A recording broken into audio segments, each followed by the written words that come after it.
দেবদূত সেজে এবার কুসুমকে গুন্ডাদের হাত থেকে রক্ষা করলো আয়ুষ। বন্ধুরা ভিডিওটা লাইক দিয়ে দেখতে থাকুন। যে মুহূর্তে কিনা গুন্ডারা অসহায় কুসুমের দিকে যখন কিনা তেড়ে যায় এবং কুসুমের সঙ্গে অসভ্যতাম করার চেষ্টা করে এবং বাবা হয়ে অসহায় হয়ে পড়ে শঙ্কর, এবং শঙ্করকে যখন কিনা অন্যান্য গুন্ডারা যখন কিনা ধরে চেপে রেখে দেয় এবং বলতে থাকে যে দেখ বুড়ো, এবার তোর কী হাল করি, তুই আমাদেরকে আমাদের মন মতন কোনো কিছু করতে দিচ্ছিস না, তো এবার দেখ তোর কী হাল করি। ঠিক সেই মুহূর্তে শঙ্কর যখন বলতে থাকে যে হায় ঈশ্বর, তুমি আমাদের সহায় থেকো, তুমি এমন কোনো কিছু কুসুমের সঙ্গে হতে দিও না যেটা কিনা কুসুম আর সহ্য করতে না পারে। ঈশ্বর, তুমি আমার মেয়েকে রক্ষা করো, আমার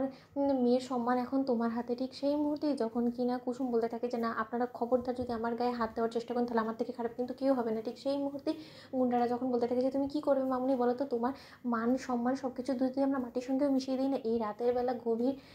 রাতে অন্ধকারের মধ্যে না কেউ তোমাকে বাঁচানোর জন্য আসবে না। ঠিক সেই মুহূর্তে কুসুম যখন ঈশ্বরের উপরে ভরসা করে যখন কিনা চোখ বুজে রাখে, ঠিক সেই মুহূর্তে দেবদূত সেজে আয়ুষ সেখানে এসে হাজির হয় এবং আয়ুষ যখন গুন্ডার হাত চেপে ধরে এবং গুন্ডারা যখন বলতে থাকে যে কী রে, তুই এবার হিরো সেজে এখানে মাঝখানে ঢুকে পড়লি কেন বলতো, তুই কিন্তু জানিস না যে এখন হয়তো কিন্তু তোকে অনেক মারধর করবো আমরা, এবং সেই সব কিছু যদি তুই না চাস তাহলে এখান থেকে মানে কেটে পড়, যেখানে যাচ্ছিলিস সেখানে চল যা। ঠিক সেই মুহূর্তে আয়ুষ যখন বলতে থাকে যে এত সহজ না, আমাদের কুসুমের গায়ে হাত দিয়ে ওর সঙ্গে অসভ্যতাম করবি, ওর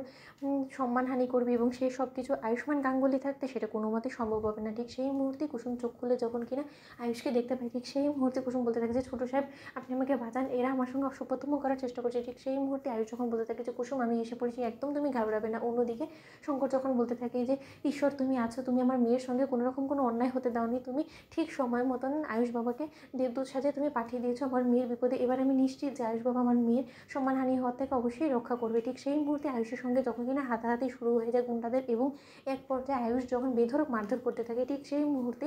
যখন কিনা আয়ুষকে বেঁধে ফেলে গুন্ডারা এবং বলতে থাকে যে এবার তোর সামনেই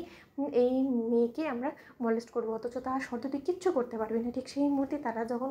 কুসুমের দিকে তেড়ে যায়, কুসুমের সম্মানহানি করার চেষ্টা করতে থাকে, ঠিক সেই মুহূর্তে আয়ুষের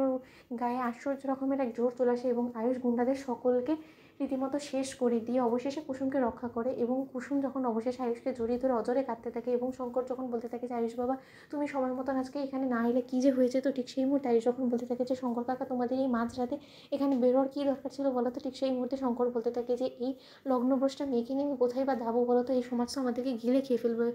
আয়ুষ বাবা তুমি হয়তো বা জানো না, তোমরা বড়লোক বাড়ির ছেলে পেলে, তাই তোমাদের এসব কিছুতে যায় আসে না, কিন্তু আমার মেয়ের সম্মানহানি হয়েছে এবং এতে করে আমার মেয়ে কোনো মতে সমাজে মুখ তুলে তাকাতে পারবে না। এরকম সমাজে বাঁচার থেকে আমি মনে করি যে আমাদের অনেকটা দূরে চলে যাওয়াটাই বেটার। তার জন্য আমরা মালদার উদ্দেশ্যে রওনা হচ্ছিলাম, কিন্তু এর মাঝখানে যে এত কিছু হয়ে যাবে, ঠিক সেই মুহূর্তে শঙ্কর যখন বলতে থাকে যে এবার আমি কী করবো। তো বন্ধুরা লাইক, শেয়ার, সাবস্ক্রাইব করো।